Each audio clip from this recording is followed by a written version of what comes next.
What is Ovela Abera? This is for stretch mark. That's why, kung mayroon kang mga stretch mark sa kilikili, sa tiyan, sa puwet, sa singit, dye, at saka sa likod ng hita mo, gumamit ka nito. In just 4 weeks, makita mo talaga yung lighting ng yung mga stretch mark. Lalo na yung may pula na stretch mark, na akala mo mga ringworm sa tiyan mo, at saka sa puwet mo. Dahil subukan mo tong Ovela Abera, na kung saan from Europe po siya. And of course, magtatanong kayo, ano bang content ni Ovela Abera na pang cream, na kung saan pang stretch mark? Okay, sasabihin ko sa iyo. Mayroon siyang sunflower seed oil. Maganda yan.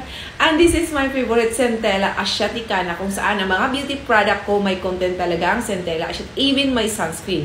And of course, mayroon siyang extract lip balm technology. O, di ba sobrang ganda? May sunflower seed oil. Mayroon siyang Centella Asiatica extract and liposome technology, na kung saan nakakaganda talaga today. And it's 3-over active from Europe, itong Ovela Abera. And how to use this one, ganito lang natin.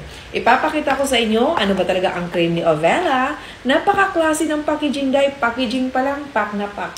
And then, dapat kunti lang talaga ang paglagay. Katulad ko, wala akong stretch mark sa tiyan, and I'm so lucky, kasi kahit nagkaanak ako, wala ako niyan.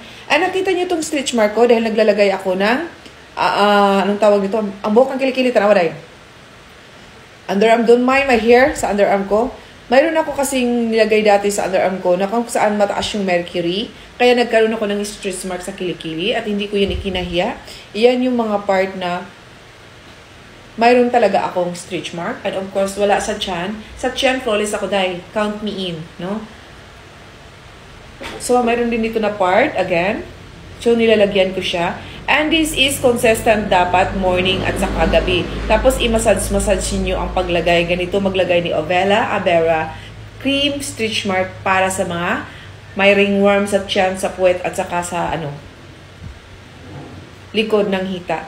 That's why, hindi ko muna yan siya i-close. Gusto ko muna siyang ipa-dry to make sure itong cream na ito for stretch mark talagang babalik sa normal na skin kung magpa-flatten siya.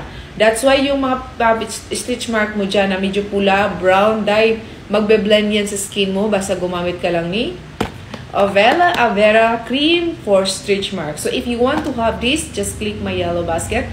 Consistent ang paggamit, dapat morning, pagkatapos maligo, at saka sa gabi din. So ganun lang ha, huwag munang maglagay ng kung ano-ano mga deodorant sa kung saan na part or lotion sa ninyo, sa mga stretch mark niyo. Unahin niyo muna tong Ovela Abera na cream para siya po ang mangunguna sa balat ninyo. That's why, again, it can help you also sa mga kababaihan na gustong bumalik ang alindog na wala malang bakas na stretch mark. At kung malalim talaga yung stretch mark nyo, continue lang yung siya gamitin until na mawala talaga siya. So, mas nakakatipid kayo kung bumili kayo ng 3 nito. Kasi ako, bumili ako ng 3 nito. Gaya ng sabi ko sa inyo, pag nagpo-purchase ako ng product, hindi pa isa-isa. Talagang 3 buwan talaga na. Same with my Capsulix Glutathione. First purchase ko dito, talagang 3 months akong nagtitake nito.